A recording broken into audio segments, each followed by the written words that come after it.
নমস্কাৰ আপোনালোক সকলোকে মোৰ ইউটিউব চেনেল আসাম এক্সাম কৰ্ণাৰলৈ স্বাগতম জনাইছোঁ। স্মাৰ্ট পৰ্টেলত এখন নটিফিকেশ্যন জাৰি কৰা হৈছে। নটিফিকেশ্যনখনত কি উল্লেখ কৰা আছে আপোনালোকে জানিবলৈ হ'লে ভিডিঅ'টো প্ৰথমৰ পৰা শেষলৈকে চাব লাগিব।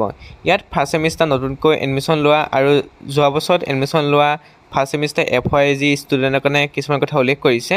ইয়াত উল্লেখ কৰিছে যে spot admission for non COT যিসকলে এইবছৰ এডমিশ্যন ল'ব বিচাৰিছে তেওঁলোকৰ কাৰণে 3টা দিন ধাৰ্য কৰা হৈছিল। 21-22 ইতিমধ্যে হৈ গ'ল। 23 তাৰিখে আৰু এদিন আছে যিসকলে এডমিশ্যন এতিয়াও লোৱা নাই ল'বগৈ পাৰিব। তাৰপিছত জেনেৰেশ্যন অফ এনৰলমেণ্ট নাম্বাৰ যিটো 24 তাৰিখে জেনেৰেশ্যন কৰা হ'ব, যিটো আপোনালোকৰ বাবে ইম্পৰ্টেণ্ট আপোনালোকৰ মেইল যোগে আহিব।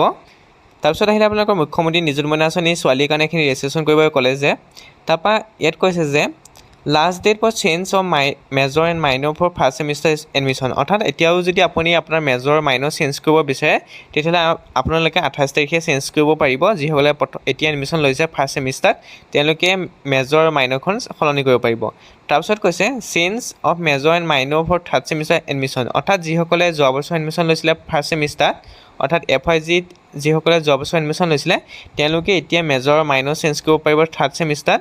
ছেকেণ্ড ছেমিষ্টাৰ যিহেতু ৰিজাল্ট দিয়াৰ পিছত আপোনালোকে থাৰ্ড ছেমিষ্টাৰত আপোনালোকৰ মেজৰ বা মাইনৰখন সলনি কৰিব পাৰিব। গতিকে যিসকলে মেজৰ আৰু মাইনৰ চেঞ্জ কৰিম বুলি ভাবিছে তেওঁলোকে চেঞ্জ কৰিব পাৰিব এতিয়া থাৰ্ড ছেমিষ্টাৰত।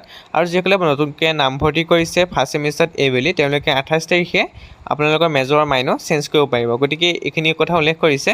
আৰু যিসকলে এতিয়াও স্পৰ্ট এডমিশ্যন লোৱা নাই গতিকে তেওঁলোকে কাইলৈ স্পৰ্ট এডমিশ্যন ল'ব পাৰিব।